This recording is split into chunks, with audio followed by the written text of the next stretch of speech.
Bonjour tout le monde!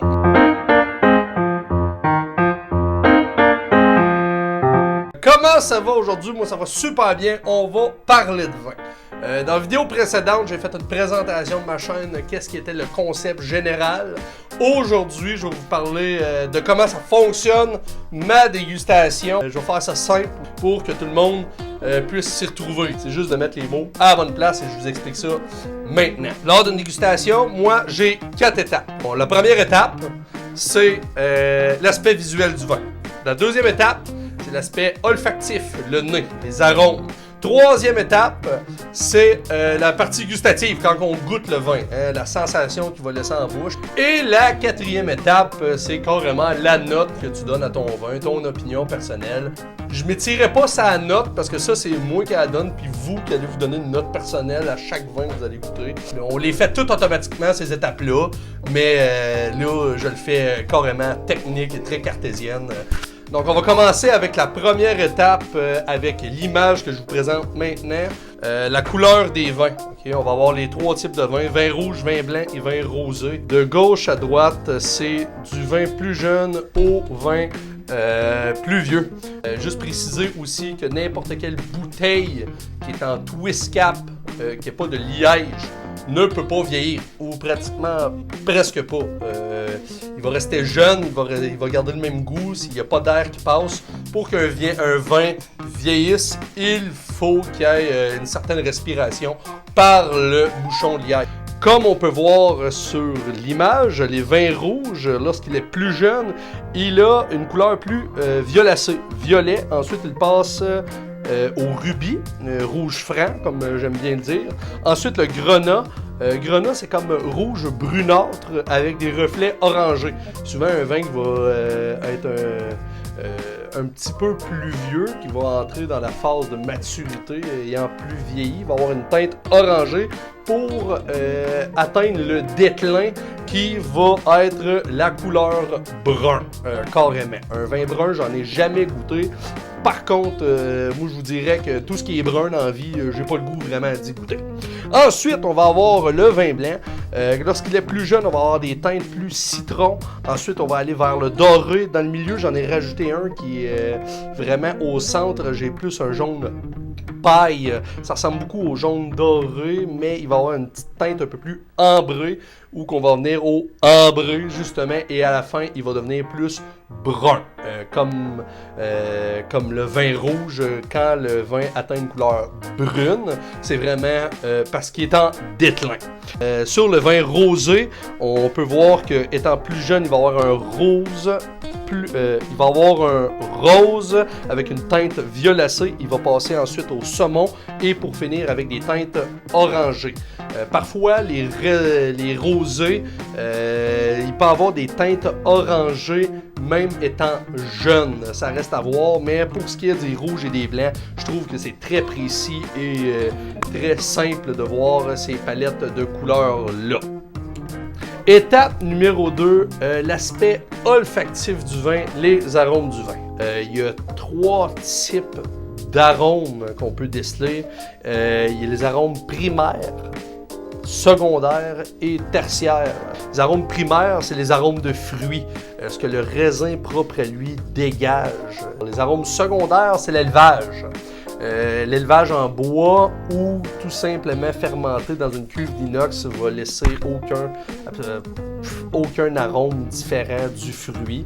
Par contre, dans le bois, ça peut amener toute une différence à un vin qui est la vanille, le caramel, le fumé, le tabac, le cacao. Ça peut amener plein d'arômes.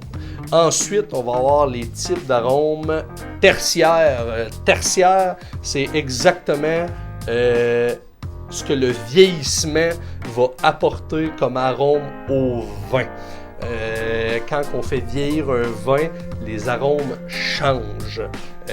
Quand on prend un vin jeune, ça va être vraiment le fruit et l'élevage qui va compter. Mais quand il vieillit, c'est là que les arômes vont maturer.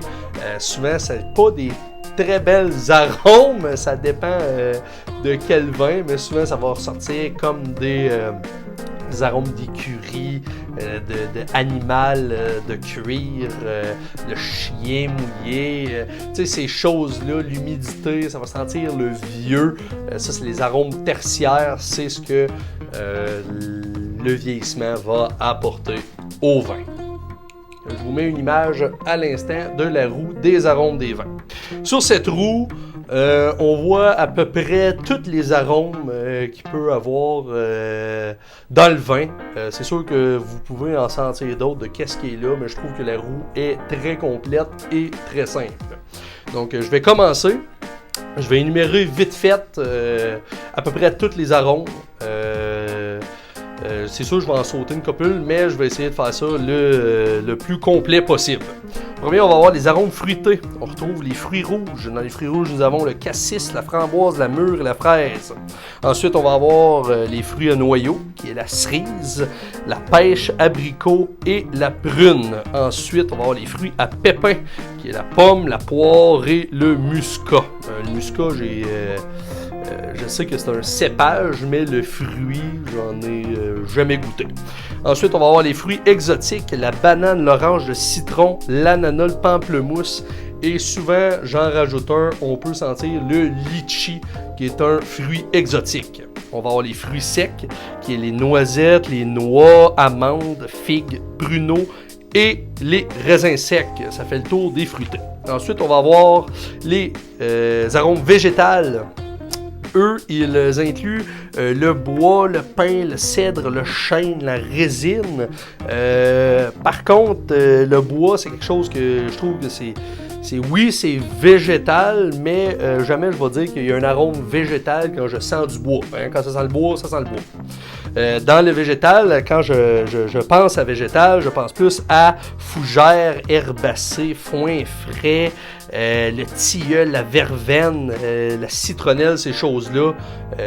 C'est à ça que je pense quand je vois végétal. Ensuite, on va avoir les épices aromatiques, la muscade, la vanille, la réglisse, l'anis, la feuille de laurier, le thym, la cannelle, la menthe, le poivre, la girofle et le basilic. Ensuite, on va avoir les arômes animaux, qui est la venaison, la fourrure, le gibier, le cuir et souvent l'aspect animal, j'en rajoute un autre. Il va avoir le chien mouillé, les cheveux mouillés, chien mouillé, ça c'est quelque chose qui peut ressortir souvent dans les vins qui ont une odeur de vieux. C'est comme ça. Ensuite, on va avoir les empyreumatique. C'est la première fois que je vois le mot empyreumatique. Par contre, empyreumatique, ça englobe ce que j'appelle l'aspect minéral.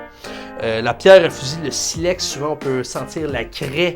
Tout cet aspect-là, c'est minéral. Eux, ils incluent le cacao, le tabac et le café qu'on peut retrouver dans beaucoup de vins. Et en dernier lieu, on va avoir les défauts du vin. Le fameux bouchon que tout le monde a déjà entendu quelqu'un dire. Ce vin est bouchonné. Le bouchon, ça vient de n'importe quelle région, n'importe quel raisin, n'importe quel vin. Le bouchon a son odeur propre à lui. Il faut le sentir pour savoir c'est quoi.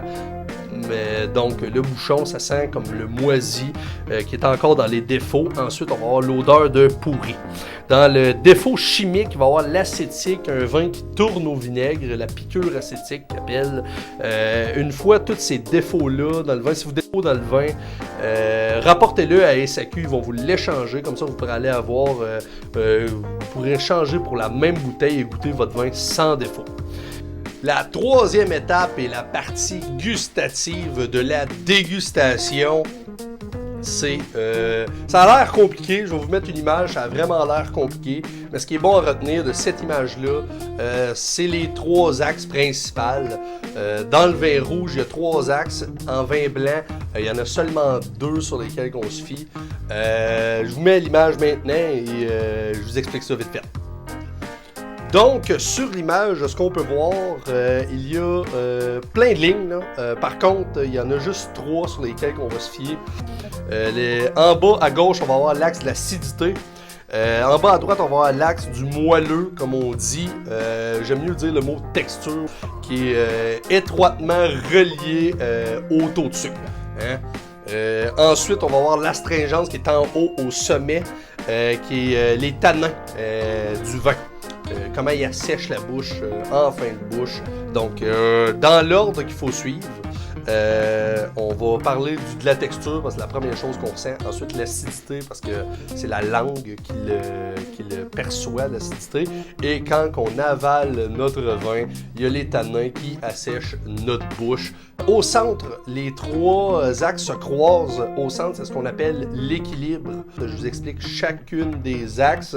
Ensuite, vous allez comprendre ce qui est l'équilibre. Donc, si on commence avec l'axe de la texture, le moelleux, on va débuter en haut à gauche de l'axe, qui est les deux pointes de l'axe, c'est le déséquilibre entre les deux. Comme ici, la texture, c'est soit qui manque de texture, c'est aqueux, acerbe. C'est quelque chose qui manque de texture, carrément. C'est carrément le contraire du sirop, onctueux, pâteux, quelque chose qui va être gras, mielleux. Ça, c'est quelque chose qui a beaucoup plus de texture, ça a beaucoup plus de... Ensuite, on va aller sur l'axe de l'acidité. Donc, en haut à droite, c'est du moins acide jusqu'en bas à gauche au plus. Ensuite, on va avoir l'axe de l'astringence qui part de en bas de l'image, qui est carrément pas de tanin du tout, au sommet qui est pas buvable. Je dis que il y a trop de tanin, là.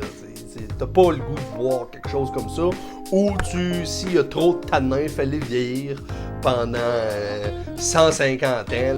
J'ai essayé de vous expliquer du mieux que je pouvais l'axe des vins rouges. Dans le vin blanc, il y a seulement deux axes. Il y a l'acidité et la texture. Donc, j'ai essayé de vous expliquer du mieux que je pouvais les trois étapes de dégustation. La quatrième étape, c'est la note. Il n'y a rien de compliqué dedans, je n'ai pas besoin de l'expliquer. Donc, abonne-toi et à la prochaine!